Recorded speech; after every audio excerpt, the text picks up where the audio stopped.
Finally हामी केन्जेनरीको view पोइन्टमा आइपुग्यो। यहाँको अरूमा त ठिकै थियो, टपमा चाहिँ नि निकै डर लाग्दो रहेछ बाटो चाहिँ नि। यहाँ चाहिँ नि सेफ्टी हालेको भए निकै एकदम राम्रो हुन्थ्यो। भ्यू चाहिँ नि तर एकदम धेरैभन्दा धेरै बवाल रहेछ। फेरि यहाँ पुरा हजुरको 360 मा भ्यू रहेछ।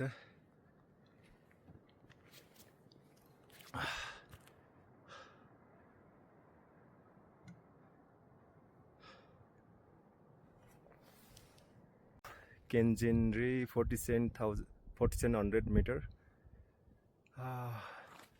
भ्यू चाहिँ नि एकदम धेरैभन्दा धेरै ब्युटिफुल छ।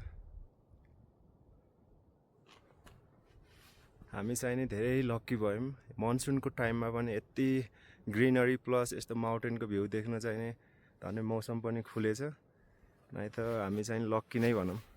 लक्की नभएको भए त यस्तो भ्यू देखिने चान्सै हुन्थेन।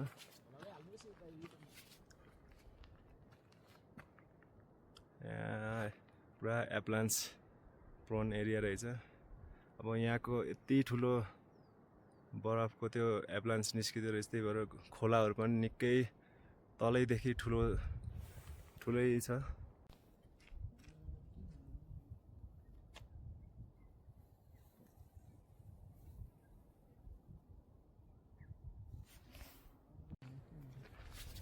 माथि पुरा एप्लान्स आइरहेछ। यहाँ अझै पनि पुरा खसिरहेछ,